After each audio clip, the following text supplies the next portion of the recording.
Joining us now with stories trending around the world is the Empress of Umukwata, OjyOkpe. Thank you, Rufai. How are you this morning? Good. Excellent. I saw you dancing.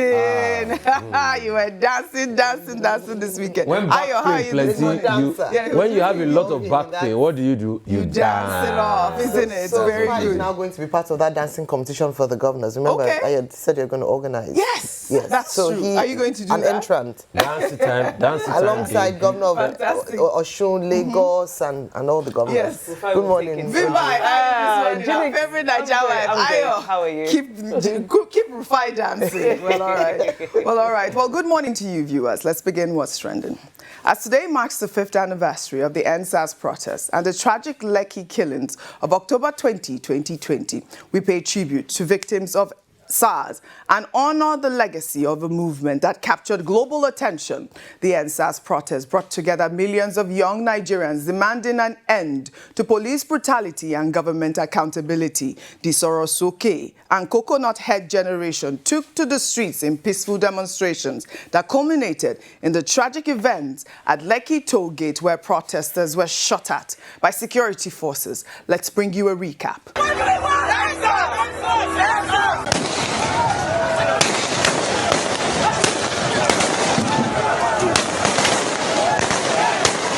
Our top story at this hour is our central story that is still developing and unfolding tonight.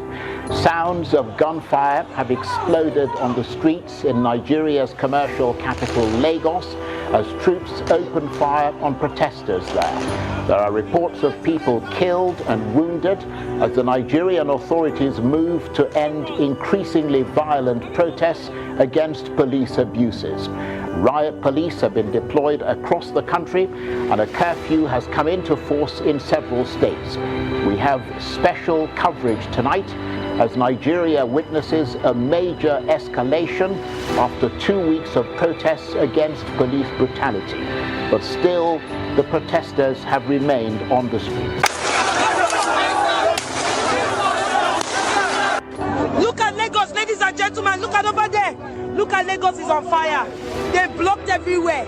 Despite video and pictorial evidence, the Nigerian army has denied opening fire and killing peaceful EndSARS protesters at the Lekki Toll Gate in the nation's commercial capital, Lagos.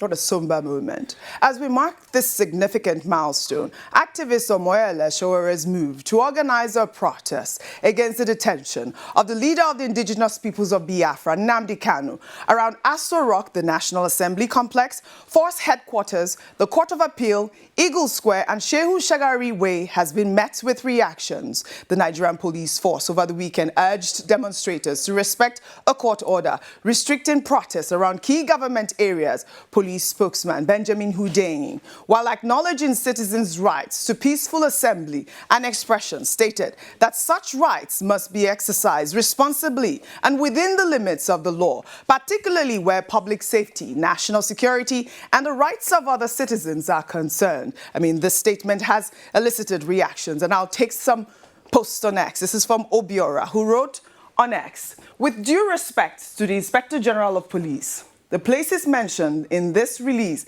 Aso Rock Villa, the National Assembly, the Court of Appeal, Force Headquarters, Eagle Square, and Shehu Shagari Way, are not private estates. They belong to the people of Nigeria. The citizens built them, funded them, and ultimately own them. Therefore, the right to peacefully assemble in those places is not a privilege to be granted by the government. It is a constitutional right that must be protected, not suppressed. If we are to speak of court orders, then we must remember that the same judiciary has discharged Mazi Nnamdi Kanu on 2 separate occasions, yet the government continues to detain him in clear defiance of those rulings. Selective obedience to court orders undermines the very foundation of justice and erodes public trust in both the government and law enforcement. Nigerians are not asking for chaos. They are asking for fairness, equity before the law, and accountable governance. A government that has nothing to hide should have no fear of its citizens expressing dissent. Protests are not a threat. They are feedback, a mirror reflecting issues that require urgent attention. It is a sign that all is not well in the land. True leadership listens, not silences. The strength of any democracy lies not in the number of armed officers deployed to suppress voices, but in the courage of those in power to hear uncomfortable truths and act justly. Another ex-user wrote, "This statement from the Nigeria Police Force is a welcome reminder that the rule of law must guide every action in our democracy. Upholding court orders is crucial for maintaining order and preventing chaos. However, it's equally important that law enforcement officers carry out their duties with professionalism, restraint, and respect for the constitutional rights of citizens to peaceful assembly and free expression.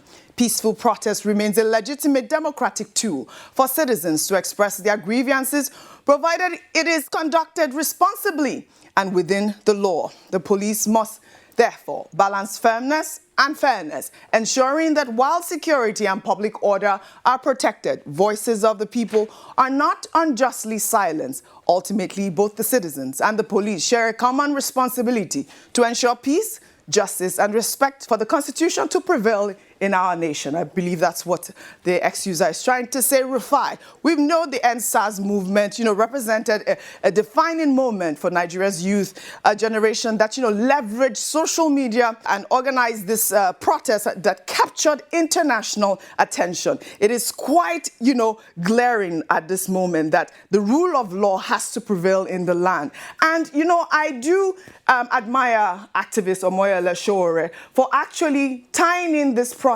with the injustice as it seems. Rufai, your comment, and I'll come sit with you. I mean, it's apt to protest when people have grievances. That's why we have a democracy. Yeah. And that's why I condemn any form of, military government. Correct.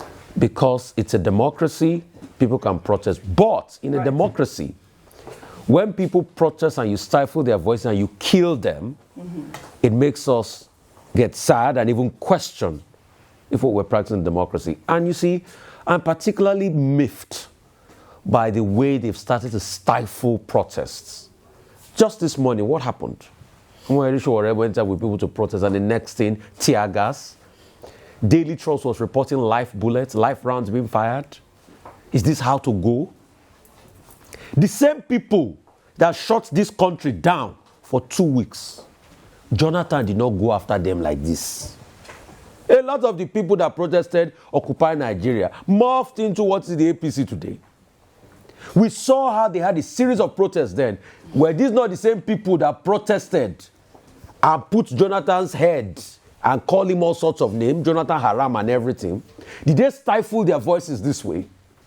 So this high-handedness we practice in the name of democracy will not get anywhere. You remember the first anniversary after EndSARS, that Femi had to stand tall with the police officer. People were tear gas. Mr. Macaroni was packed up in a bus. People must have a right to protest. What are they protesting for? Nnamdi Kanu. People have talked about a political solution all this while. Because while you talk about Nnamdi Kanu, what he did is unfair, you are also seeing a lot of heinous crimes being perpetrated by bandits, and they're having peace meetings. But in this country, some people have more power over the others.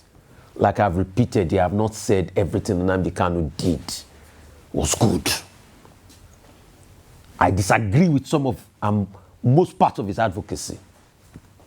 But what you cannot deny Nnamdi Kanu, are people not being marginalized in this country? Are people not being killed in this country?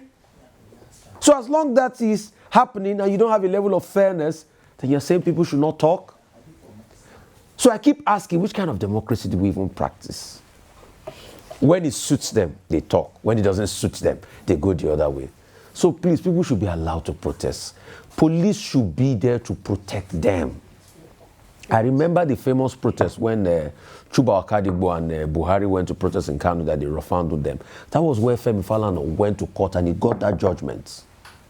You shouldn't stifle protest. But what do we see? We see always attempt to stifle protest. What was the need going the way of tear gas canisters and the likes? What was the need? And you see, in any democracy, there must be protest. That's why the Americans are speaking up. Yes, speaking about no kings. Yes. And we must not have kings in this country. They say they should not go around the people's house.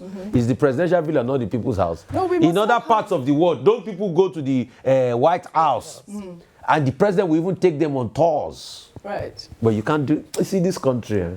All right. Well, speaking about that and speaking about stifling protests, you just mentioned no kings. Speaking about protests in the United States, millions of people attended protests over the weekend against President Donald Trump's administration in the second rounds of No Kings demonstrations across all 50 states. The widespread rallies aim to broadly reject what organizers describe as Trump's increasingly authoritarian agenda. The protests, which originally began in June, follow sweeping ICE raids and troop deployments in Democrat-led states. The protests come against the backdrop of a federal government shutdown, with GOP lawmakers and the White House in a standoff with Democrats.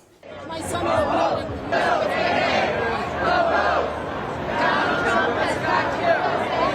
This is what democracy looks like.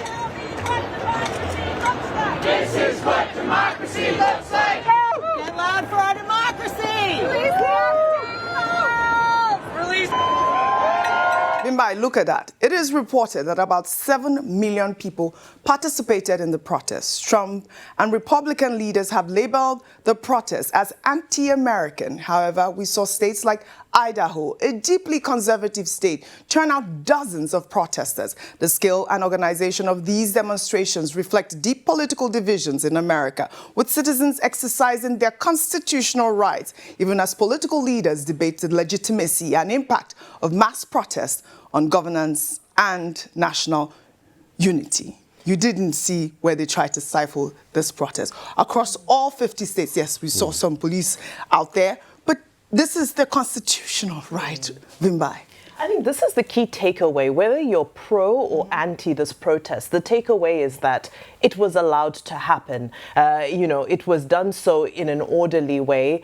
We yet to hear, reports of skirmishes with the law enforcement officials and so forth. And this is in essence what people are saying. People are saying that whether you stand with us or whether you don't agree with our cause, we should still be allowed to express ourselves in a free way and in an orderly and secure way. Now, for me, what's happening in America is something that I've drawn parallels with Nigeria on several occasions, especially because we exercise the presidential system of governance. And of course, we know what the tension that's currently happening between the center, the federal center, Donald Trump, and opposition states, with regards to security issues, with regards to a number of other ideological differences. And now this is culminating in people coming out to say, well, we feel that this government is becoming increasingly authoritarian and we disagree with this. Of course, the response from Donald Trump is that, well, all of this is sponsored,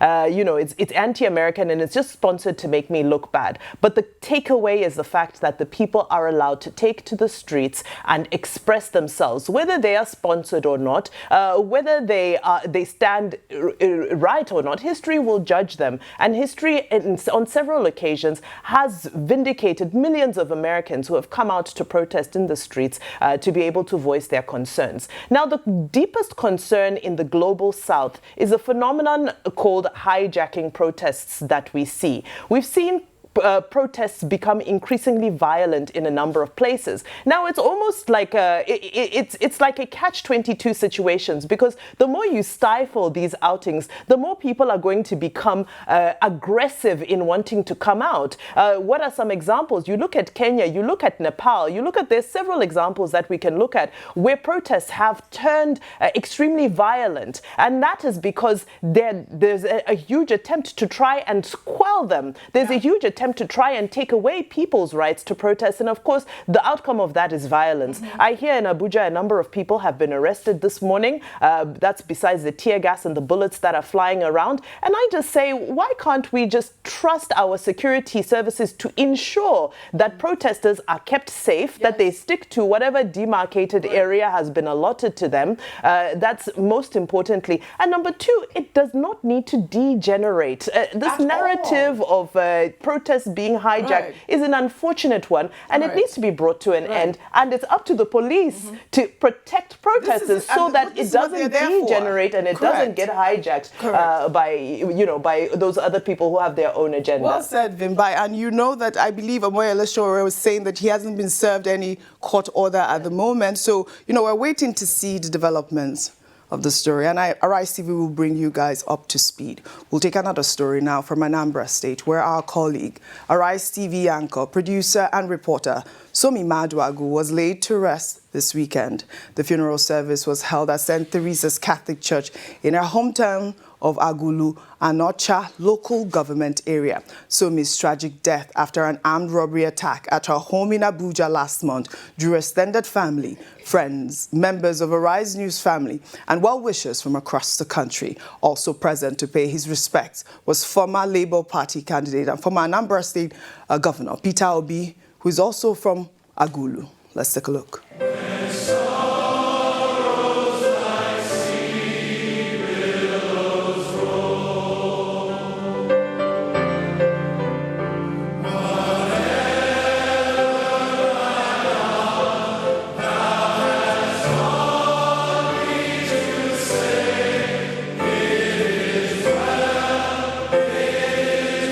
Like this, it's very devastating. Young, promising, and everything. You can't question God. He is our life. It's a gift, and a loan from Him. Whenever He calls it back, we'll give it to Him. All I can say is, may He grant Him eternal rest in His kingdom. Grant the family the fortitude, and all of us the fortitude to bear this very, very sad, irreplaceable loss.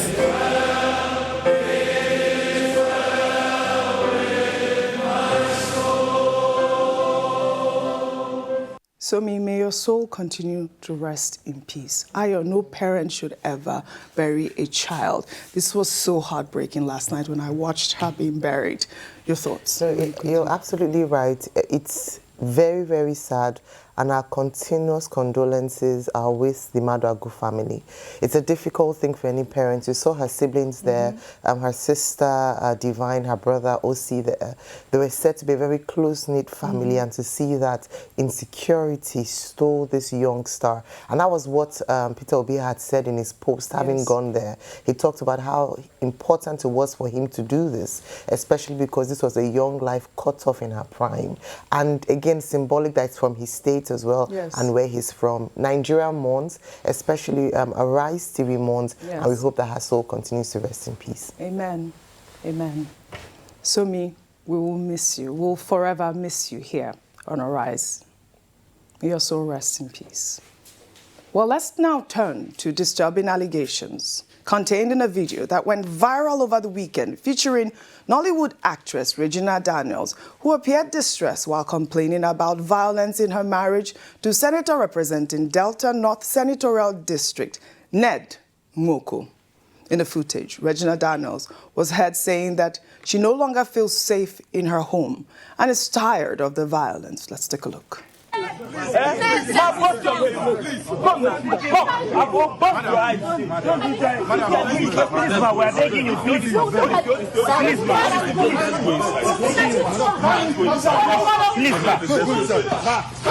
No. In Ned Nwoko's house, I am nothing. But in my house, I am free. No, you're still as valuable. Mom, look at me. Look at me, Mom. Baby, again, I cannot stand the violence. It's too much. It's too much. Don't go give water now. Yeah. Don't go give water. Just relax. I better give her water, Daria. Just wait. Just I actually want something. Just relax. Mom, wait. Ayo, this video went viral over the weekend.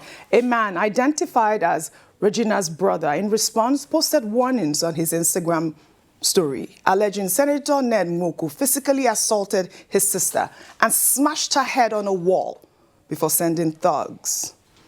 Well, in response, Senator Ned Nwoko issued a statement in a post on X denying the allegations and instead accusing his wife of substance abuse and violent behavior.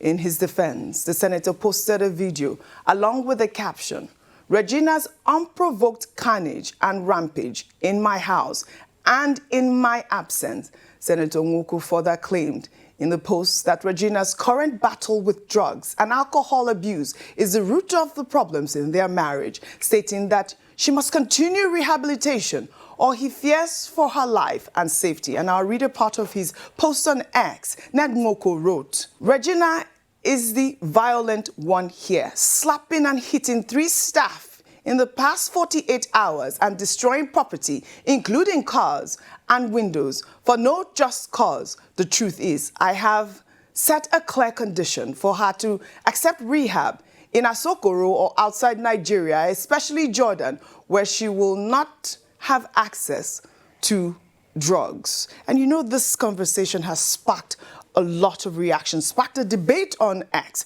Now take Collins' tweet before I come to you, Ayo. Collins wrote, "Dear Senator, Sunday greetings to you.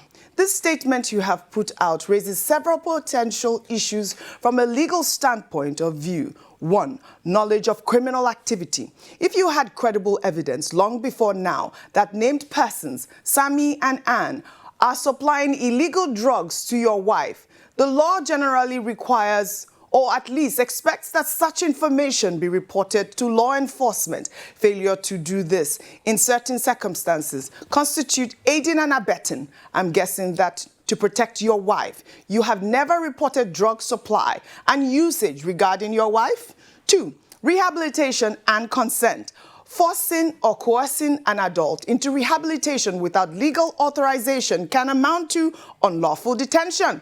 I believe that the lawful route is to obtain a court-ordered medical evaluation or guardianship order, especially if there is evidence of self-harm or danger to others. I may be wrong about judicial procedures in Nigeria.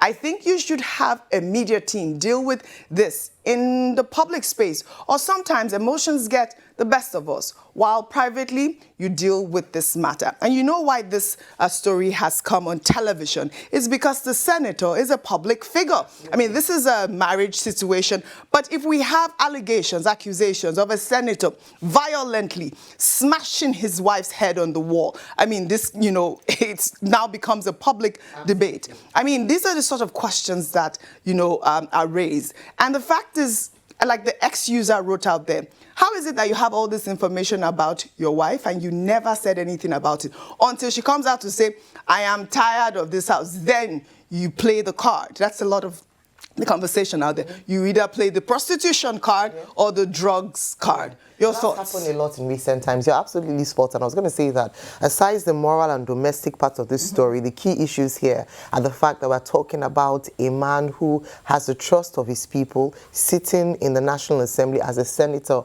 of the Federal Republic of Nigeria. And these are very weighty allegations, especially because we often talk about domestic violence. I know that Lagos State has a great agency for dealing with that. that on a national level, we don't have individuals. I think it will just be Violence Against Persons Act. That's what we'll be talking about here when it comes to hitting. But beyond that, it's also looking at the kind of people that we elect into office. I'm not saying he's guilty, because at the end of the day, there's one side of there are two sides of the story, then there's the truth. So she's spoken, he's come out to say something, and then there's the truth, which ought to be investigated. But in the event that this is true, we've had a number of allegations against people in this particular, Senate, sitting of the House. I think it's important that we begin to even investigate the kind of people that we put into or elect into offices.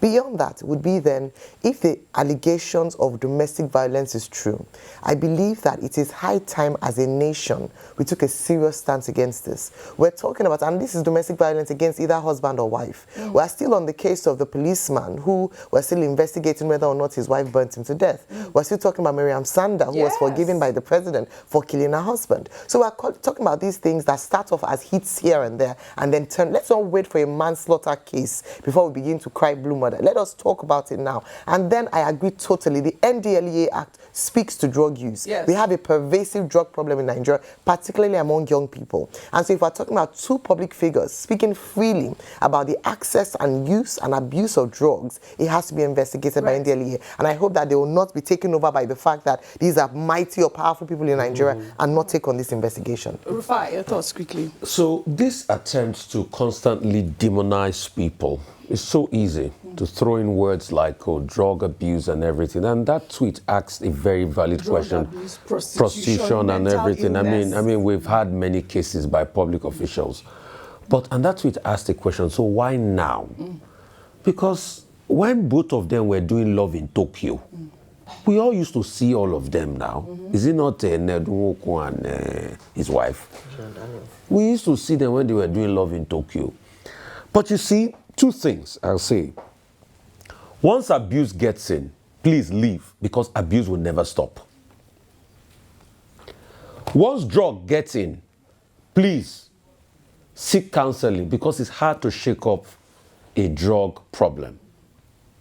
Thirdly, will people be sanctioned for what they have done? Never, because they are politicians and they have power.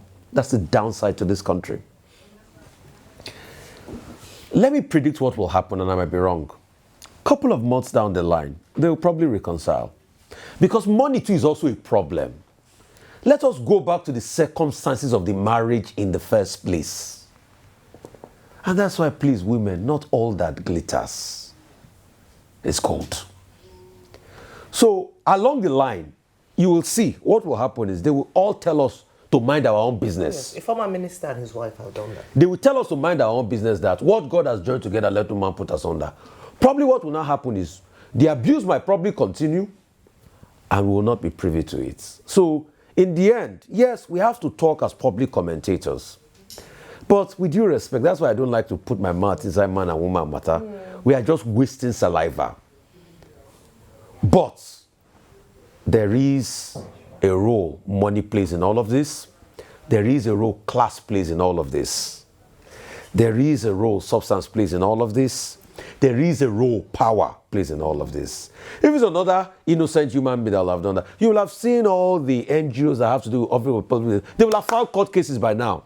All right. Let's wait till the end of today. All right. You know, it's the weekend. The courts were not, like they say in Yoruba, let's covet. All right, time is kicking. They've not filed anything all this while. I'd like your thoughts really quickly, I think all angles have been touched, but the one that I want to focus on is around age of consent, which, there's a blurred line between how old she was when she got married, but the general consensus is that she was 17 when she was married off, and it takes us back to the debate around young brides, child brides, girls. They're not yet women. They're not yet ready to be in the way of marriage. And, all the factors that have been pointed out, whether it be money, power, influence, status, romance them into these settings. I ask myself, what does an underage girl know about a polygamous setting? How could she have known what she was signing herself up for in such a setting?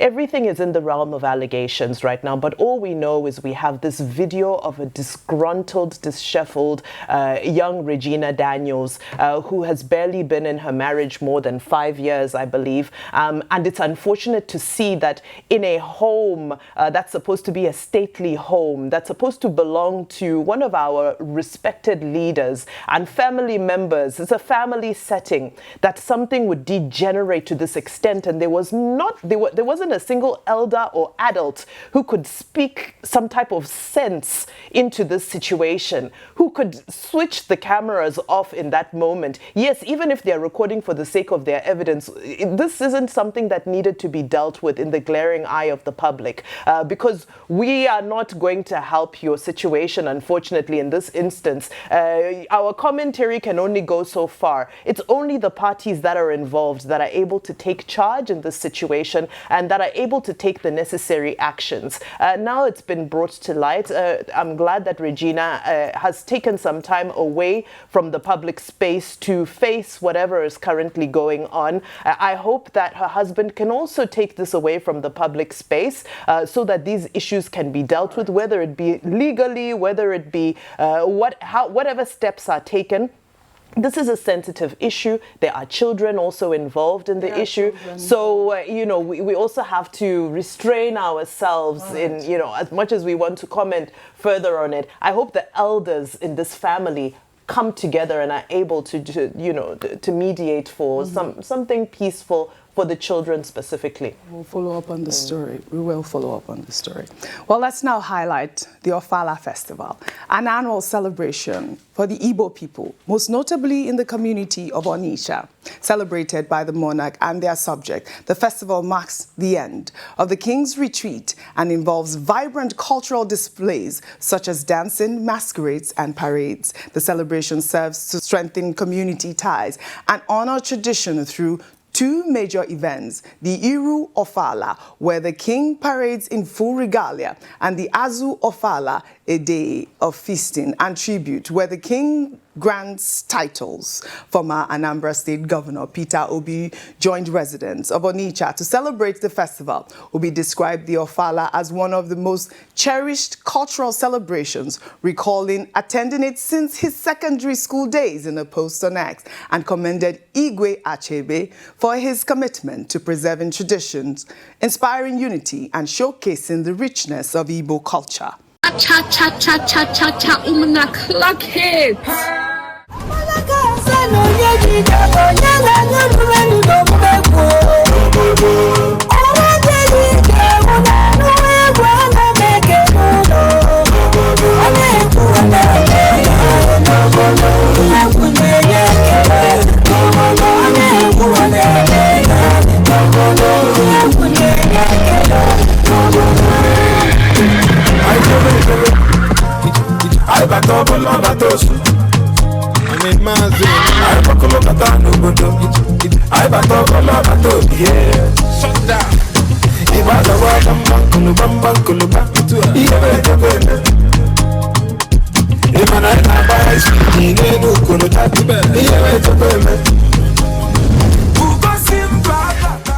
Well, we know that the Ofala Festival, which we covered, was set to attract over 500,000 visitors annually and showcasing, I believe this is the 23rd one, it is showcasing Onitsha's heritage while representing royalty, spirituality, and the continuation of year-long traditions. I mean, I loved the videos that we had. I mean, it was trending online. Our Rise News was there to bring it live for our viewers.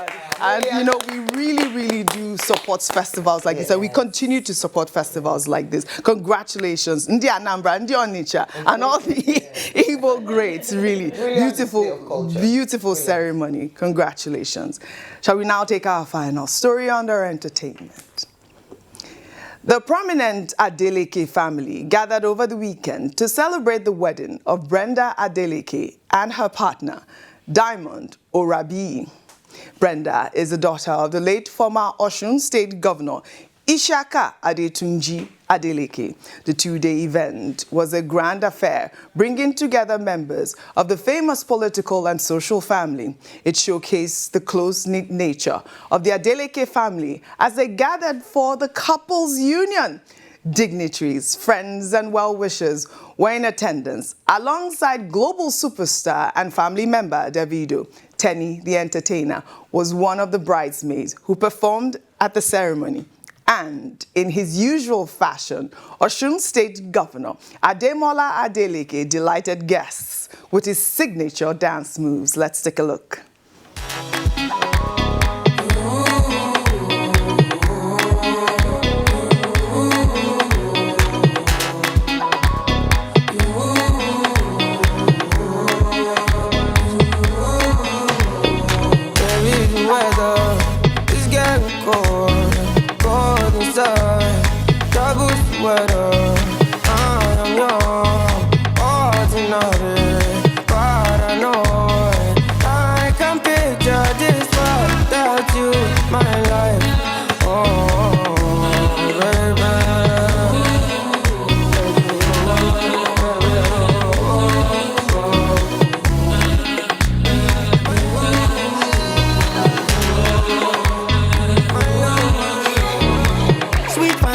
I know fit forget you.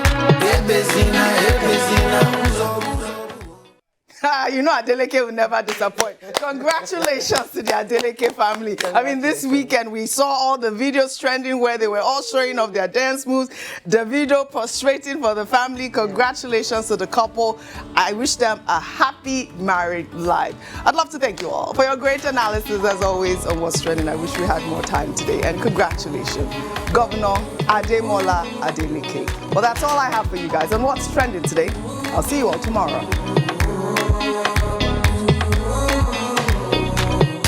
Weather is getting cold inside. Trouble weather.